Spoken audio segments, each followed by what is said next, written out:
Hello everyone, my name is Melanie White, and I'll be explaining my paper on the connections between sleep and medicine in ancient Greece.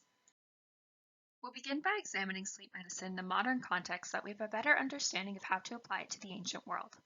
We'll then continue to examine sleep in ancient Greek mythology and how this would have informed the belief that sleep and medicine was connected. We'll then examine the cult of Asclepius, who acted as a medical center for much of the ancient world, and the usage of sleep in relation to medicine in ancient Greece, specifically related to cult practice. We'll finish by examining Hippocrates and his views on sleep and medicine. Sleep medicine is more common in modern times as we understand the purpose of sleep. It facilitates anabolic processes that allow the body to recuperate energy that has been expended throughout the day, or the restorative theory of sleep. It also boosts our immune defense, which is the ability for the body to attack and remove toxins when the body is not active, and therefore not diverting attention within the body to external stressors. It also acts for energy conservation, and the body expends less energy while asleep when awake. This allows the recuperation and conservation of energy, which stems from a survival response. Your body would store produced energy throughout the body in case of a need for a fight or flight scenario. It also promotes neurological development, as the brain is not responding to external stressors as it does throughout the day, and is therefore able to recuperate and develop normally. A normal adult requires minimum 6 to 9 hours of sleep per day, with the recommended average being 8 hours for adults. 5 hours or fewer constitutes sleep deprivation, and the body will begin to divert energy stores immediately to necessary actions such as breathing or responding to fight or flight scenarios. Your body has a natural way of regulating sleep and wakefulness, which is the necessity for a similar sleep and waking time each day. This intrinsic cycle within your body is called their circadian rhythm, and it indicates when sleep should be occurring. External factors are able to impact the cycle, and that includes changes in sunrise or sunset times and stress. We also still use induced sleep for medicinal purposes, and that's inducing unconsciousness through anesthesia to allow the body to cope with surgery or other potentially painful procedures. This circumvents the shock when the body's pain receptors are overactive, which results in a higher potential for death during procedures, obviously something that we want to avoid. The ancient Greeks had a base understanding of the concept of sleep as a healing property. In ancient texts such as Sophocles' Philoctetes, we see a group of soldiers forced to leave their hero on the island of Lemnos due to his chronic pain.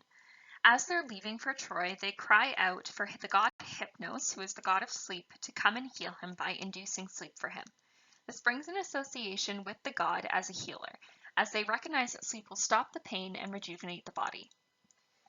The ancient Greeks also thought of sleep as an association with the gods. Dreams were thought to be predictive and a way for the gods to communicate people without the distractions of everyday life, as in sleep they formed a connection to the soul and therefore to the gods. This extended to healing, with certain gods predicting or instructing those who were ill on how to heal themselves or where to go to be healed.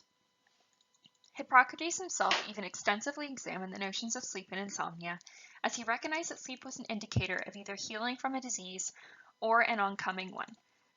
This aligns with the modern notion of the body's restorative properties and the ability to expel toxins during sleep. Much of the understanding of sleep came from the mythology surrounding it. It was a common occurrence in mythology for sleep himself or dreams to visit characters in the stories. This can be seen in the Iliad, where Hera approaches Hypnos, attempting to get the god to put her husband to sleep as a way to keep him near her. She recognizes that Hypnos has domain over all mortal men and gods and is able to put even the mightiest of beings to sleep. While Hypnos refuses, this approach by Hera indicates that she believes the god to be powerful over any and all beings in the universe.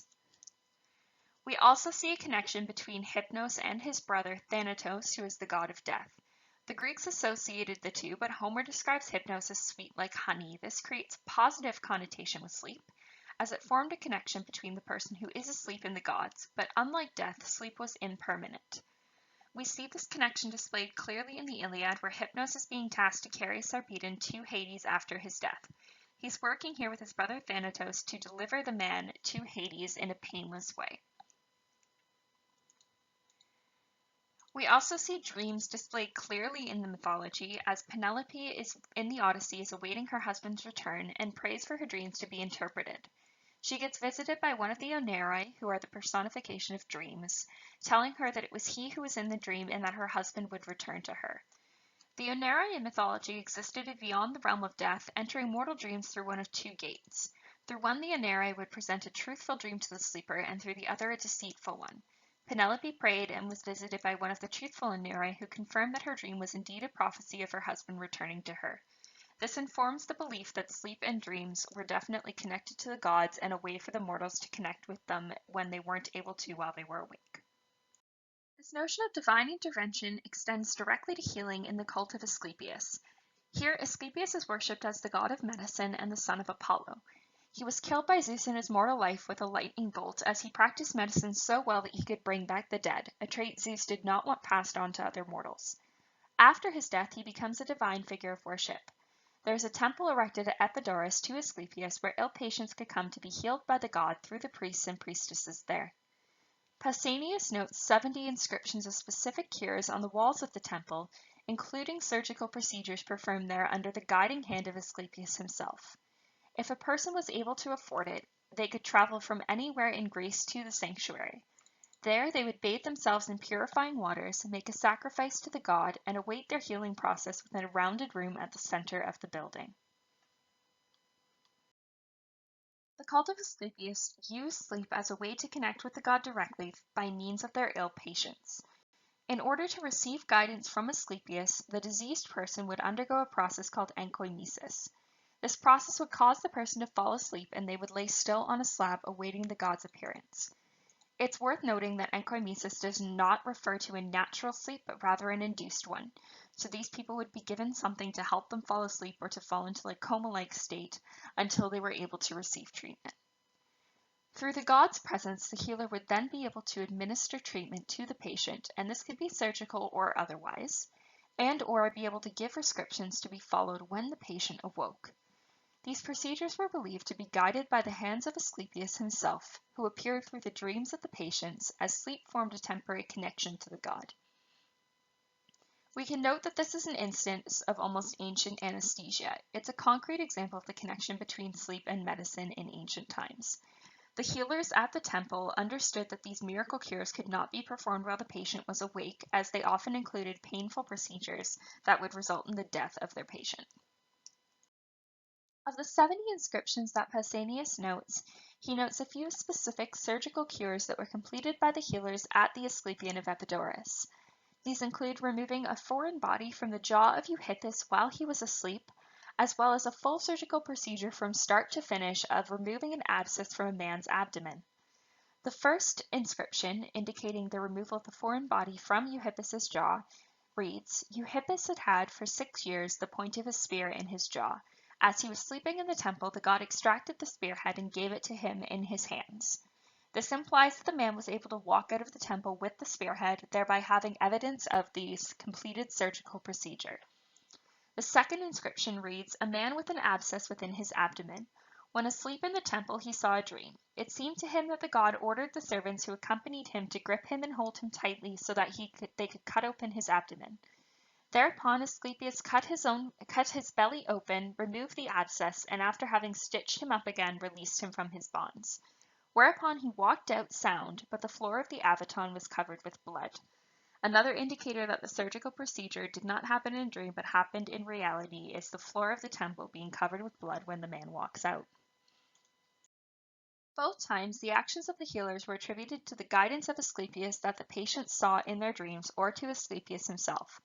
The patients would see the guiding hand of Asclepius directing the healers through these legitimate surgical procedures, his servants, as being stated previously, performing the surgery in a dream and believing he got to be healing them himself. This allowed them to cure illnesses that were previously deemed incurable. Likely in this case, it would have been a case of administered sophic substances to induce a coma-like state and opiates to numb the pain so that the patient was able to endure the pain of surgery. The healers were utilizing an induced sleep with the understanding that it would connect them with the god and allow them to perform the surgery without the patient dying due to shock, pain, and/or blood loss. We can note that this is an indication of an induced sleep that we still practice in modern medicine. While there wasn't the same understanding as to why an induced sleep was necessary in ancient times, the Greek physicians still understood that it was necessary for them to complete the medical procedures. Within the context of the cult of Asclepius, we can also examine sleep being used as a potential medical placebo. Here we're defining a placebo as a treatment that the patient is aware they will be receiving, that they strongly believe in the merits of, and that they feel well after even if the treatment either didn't take place the way they intended or has not taken hold on the body yet. Patients who came to the Asclepion believed strongly that the god would heal them when they arrived, and when they were induced into the coma-like state at the temple, they believed that the god was delivering instructions on how to heal them even if there may not be any actual treatment taking place. This furthered the belief that a placebo can activate a body's self-healing properties. So when a person believes strongly that they've received the treatment necessary, they become more receptive to external stimuli that may be necessary for them to actually treat their illness. This could be instructions from the healers, such as to change their diet, activities, or their sleeping habits. Through the induction of sleep at the temple, the patients believed their experience to be divine and followed the healer's instructions as they believed they came from Asclepius himself. In this way, using faith and induced sleep as a measure of faith creates a placebo that can be almost healing in and of itself. In order to fully understand the scope of the connection between sleep and medicine, we must turn our attention to another figure, Hippocrates, who was born around 460 BC and considered to be one of the most influential medical figures of the ancient world. He's also considered to be one of the people responsible for freeing medicine from magic and examined the restorative powers of sleep closely. Hippocrates recognized sleep as a tool for diagnosis and prognosis, stating that a disease in which sleep causes distress is a deadly one, but if sleep is beneficial, the disease is not deadly. Here, Hippocrates is recognizing that an increase in necessary sleep is essential for the body to heal and can speed up the healing process, which is in line with what we know now in modern times, that our body is regulating our immune system and removing toxins while we sleep. He's also recognizing that a sudden continued increase in sleep or disruption in sleep patterns is an indicator that the body might be deteriorating or the disease is getting worse. Hippocrates also recognizes the temperature regulation that occurs when the body is asleep, stating when sleep comes upon the body, the blood is chilled, as it is of the nature of sleep to cause chill. Certain other fancies linger, which are called dreams. Here Hippocrates is recognizing that sleep can open up a window to the soul, allowing us to dream. He's using a similar facet that we discussed earlier in the cult of Asclepius, that dreams can be used to treat or diagnose illnesses. However, Hippocrates is using the symbolism from the dreams as it's derived from internal sensation, allowing the physician to use what occurred in these dreams to develop a treatment plan going forward. He believed that while we were asleep, anything that was happening externally that was inhibiting the body from recognizing where the pain centers were was shut off, and therefore they could recognize more readily where the actual problems were in the body.